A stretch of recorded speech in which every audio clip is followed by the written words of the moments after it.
Hey everyone, it's Calvin Chu, and you are listening to The Unrelenting Spirit. Today's topic is actually requested by Sheila Wagner, but before I get into that, let's first talk about things that I'm grateful for. I am super grateful for the fact that I have vision, for the fact that I have eyes. And granted, my vision, I think, is like 450. I think like either 450, 480, maybe close to 5 actually.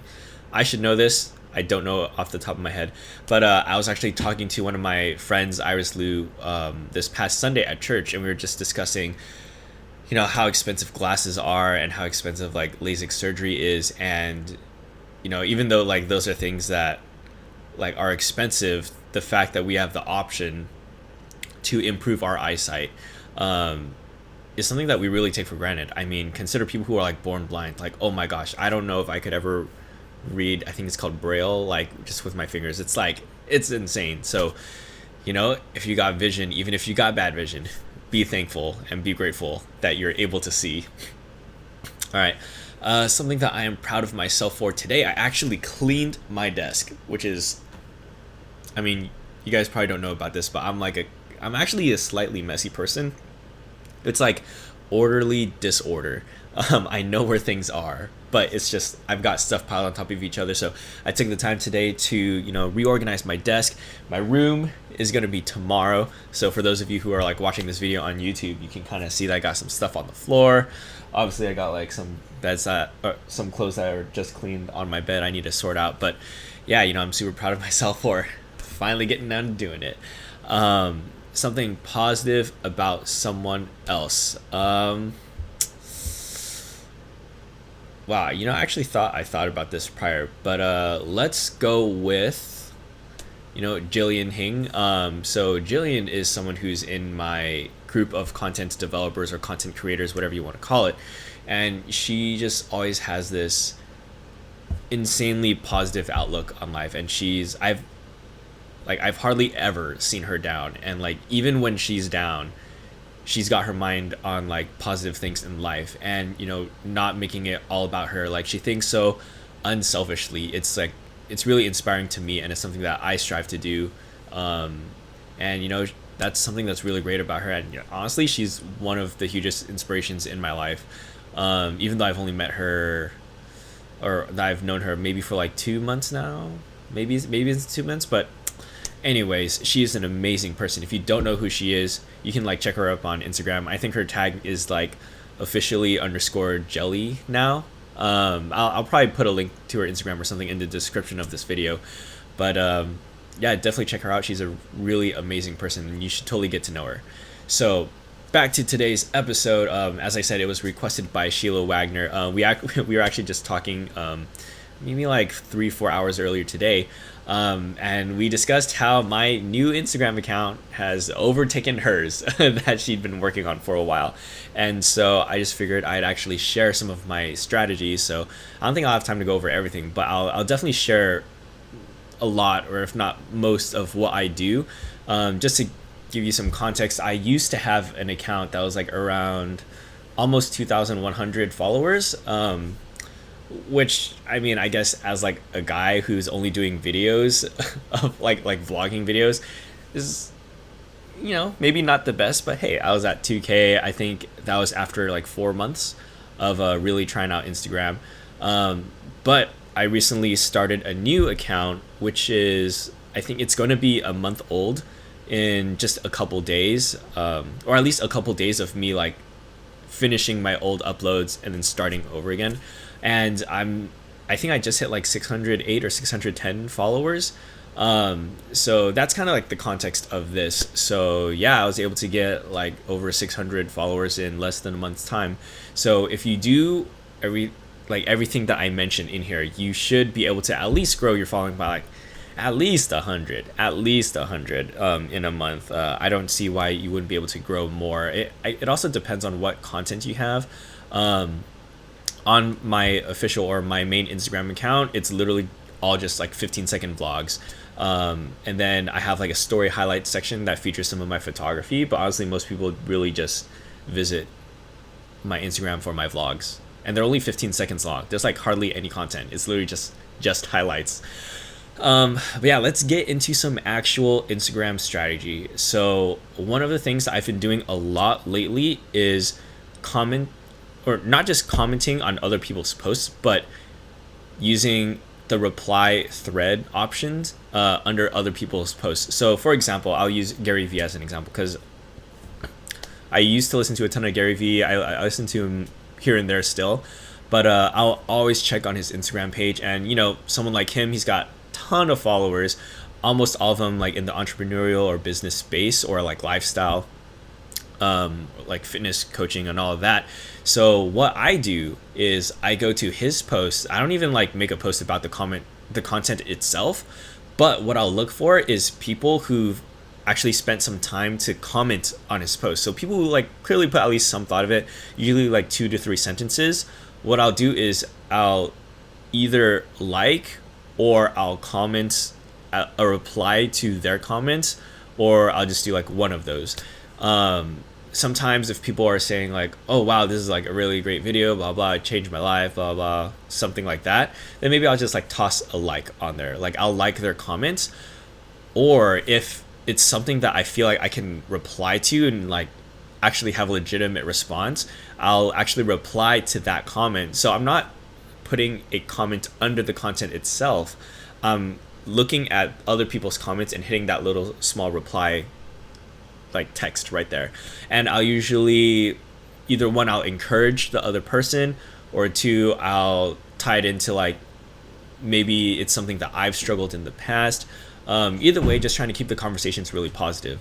So that's what I'll do. I usually do that at least 20 times a day. And I've done that for the last like 2-3 days. And I think yesterday, like I got, I think at a little bit over 50 followers just from yesterday. So, it works. Of course I did it a lot more yesterday because it was a weekend.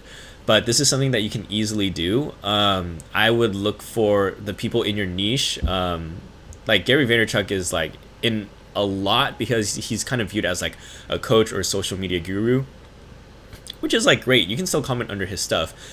But I highly recommend looking for someone in your niche. So if you're in makeup, look for really prominent, well-known people who are in makeup and are on Instagram and who have regular content and people commenting every day. Because you want to look for threads that have like at least 100 comments under them, just to ensure that there's like enough content for you to comment under. On the other hand, you could just look for a lot of smaller accounts, but then you just have to like do a tagging game tag not in terms of tagging people, but you're just jumping around a lot of different accounts on Instagram. It's additional process for you to do.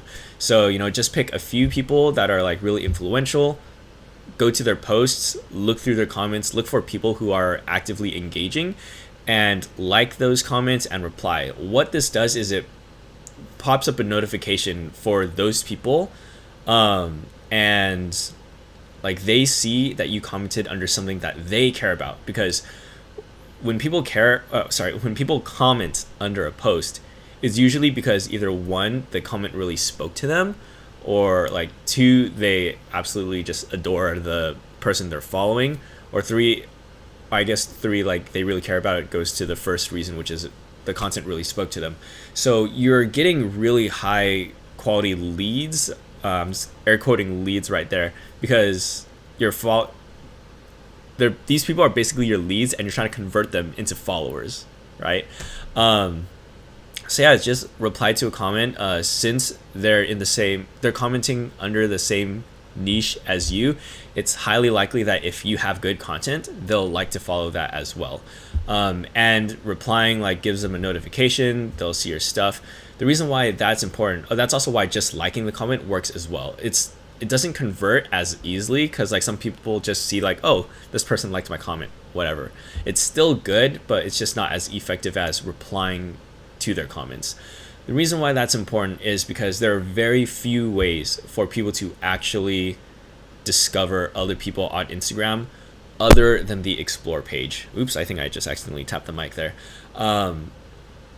And this is purely just because of how Instagram is run. Like if you look at your home feed, it's literally only things that people you follow have posted or ads, right? That's kind of it. The only way for people on Instagram to discover new people is if they got a notification that directs them to the new person, or if they're on the explore page and they're like actually searching through different people, searching hashtags, or just looking through the content that has been prepared for them by Instagram that's on the explore page. So there's really only very few ways for users to actually find new people. So that's why I really recommend the replying to comments and liking comments tactic. Like it's a really easy strategy because you don't even have to write much. I usually try to write at least like 3 to 4 sentences, just so it feels a lot more personal and more relatable. And what I've experienced is that not only the person who I'm replying to their comment views it, but other people also see my comment because it's in the thread. So if I provide value in that reply, other people are going to see that, possibly be interested, and check out my page. I was totally going to go somewhere with this, but now I am blanking. But anyways, that's a really easy strategy. That's one of the things that I do. Oh man, I feel like I really wanted to talk about something there. Hopefully it'll come back to me. If anything, I'll probably make more of these episodes because there's just a lot to do on Instagram. But anyways, something else that I do is I utilize different hashtags that are still within my niche but have varying levels of popularity. So if you look at my Instagram posts, I actually only use 10 hashtags. I know you can use up to 30. I don't remember where I read this, but something about you shouldn't be using up to 30 hashtags. I think it's actually completely fine, but I just choose not to. I'm only using 10.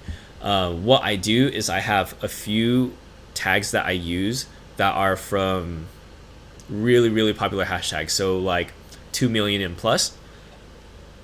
And then I have different categories or hashtags from different categories of popularity. So I have some that are under 50,000. Wow. Sorry, I'm drinking this milk tea, so it's giving me like slight hiccups-ish. But anyways, yeah, I have several hashtags that I use that are from the 50K and below, from 50K to 100K, 100K to 250K, 250K to 500K, and 500 to 1 million, and so on. You want to use a varying level, and the reason is it's all a variance of exposure versus being the big fish in a small pond. So when you are using hashtags that have like less uses, so let's say a really small example, like 100, like you use a really obscure hashtag that people have only used 100 times ever.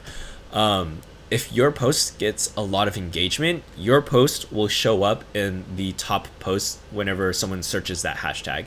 So that is really big because the top post or the top 9, that's featured right on the top after the search before the recents section. So let's say, I don't know, let's say you use the hashtag like makeup 101 if you're doing makeup, and someone else searches makeup 101, and then your post is like really highly engaged within that hashtag pool, they're more likely to see it, click on your page, follow you, engage with your content, all that stuff. Versus if you use a really strong hashtag, like I think vloggers is like a really widely used hashtag. I actually don't really recommend you use that hashtag.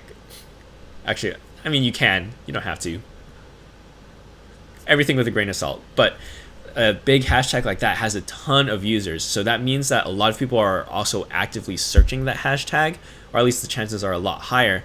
So if you post something, it's more likely for more people to see it in the recent section.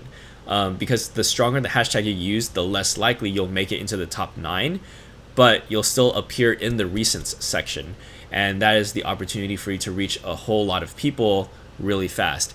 The reason why I say you want a variance or like some hashtags from each level of popularity is because you have different levels of exposure, right? If you use hashtags that are not as frequently used, you have the opportunity to get exposure in the top 9.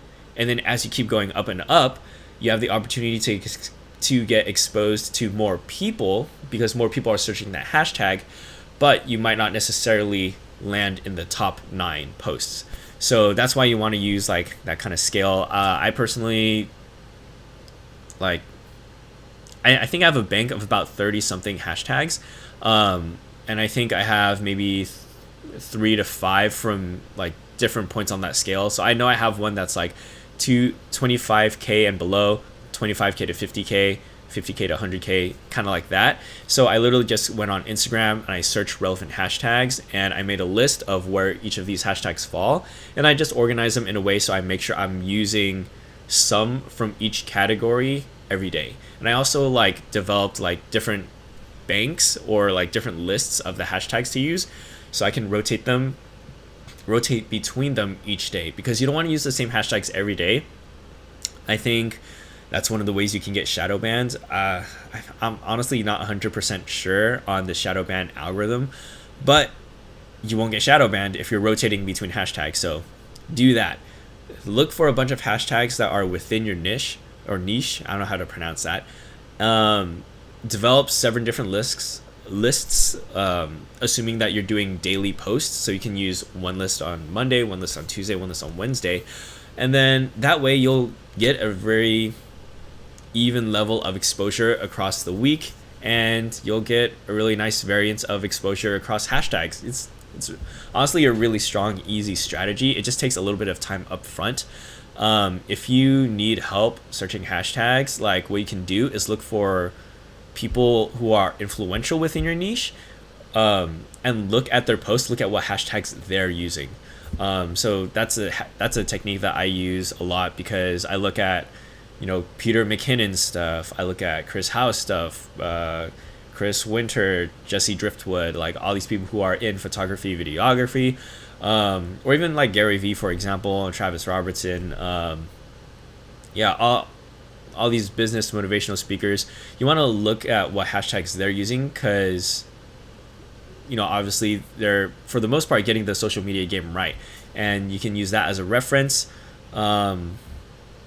Hashtag strategy is definitely really big. Some key takeaways from that is use a lot of different hashtags that are within your niche and rotate between them, and just make sure they're like at a variance between popularity. Something else that I do on Instagram is I do post stories every day. Now my stories and my posts are actually the same, if you haven't noticed. So what I'll do is I'll put something up as my story one day, and the next day I'll just make it as a post. So I guess I'm lazy in that way, but the point is to be utilizing as many features of Instagram as possible. One thing that I really noticed is that the longer you can keep people engaged, the more Instagram will boost your posts or your stories or whatever within its algorithm. So for example, the other day I went live. I think all I did was play guitar. I was honestly just trying to test out what effect it would have. And oh wait, was that yesterday? No, that was the day before. So the day before I got, I think, 40 followers in one day, and I allowed the live stream to be saved in my story so that people could still watch it within 24 hours. And then the next day, which is yesterday, I got over 50 followers in one day. And I also posted a story that day. I have story highlights, and I made an actual post onto my feed. So use as many features of Instagram as possible. You don't even have to do it well. If you can do something, it already helps. You can even do what I'm doing now. I'm literally just in my room. I have a microphone, and I'm just recording myself giving you advice. I was considering going live with this earlier, but I'm gonna save that for another time. But definitely try that out. We're getting, wow, it's already almost 20 minutes. I'll definitely have to make another episode for Instagram strategies. But I guess to recap, I already recapped the hashtag thing, so you already know that. Just now I mentioned utilizing as many of Instagram's utilities. What was the word I said? Functions? Just use everything Instagram has to offer. That's basically it. And then my original, wow, what did I start this show off with? Oh, the reply. Okay. The reply comment thing is probably the biggest thing I can give to you, because that all the other stuff I'd been doing already except for the live, and I was getting maybe like 20 to 25 followers a day. But once I started doing the reply to comments thing, that's when a lot of stuff started to suddenly jump for me. And like even today, I wasn't really that active on Instagram, and I think I got like about 30 something followers. So it's totally doable. I mean, if let's say if you get 30 on average a day, there's 30 days in a month. So that's like total 900 that you could be getting in a month. Um, Again, I didn't start doing some of that stuff until like a few days ago. So imagine how many followers I could have had now if I just started doing that. But of course, this is also relative to your existing following. But if you need any help or any assistance, feel free to ask me questions in the comment section. If you're listening to this through the podcast app or store or whatever, feel free to go on YouTube or reach out to me on Instagram and just like comment with things that you might be struggling with on Instagram, or if you have any questions about things that I had suggested, or if you just want to hear more, like let me know if you want to hear more about Instagram strategies, because man, I only shared like a little bit actually, or I feel like I only shared a little bit because there's just so much more that you can do. But yeah, hope you enjoyed this episode. Hope it brought you value. Remember to be your best self, and in whatever you do with your life, whether that's being a great student or being a great father or mother or whatever, just do it to the best of your ability and live a life worth telling.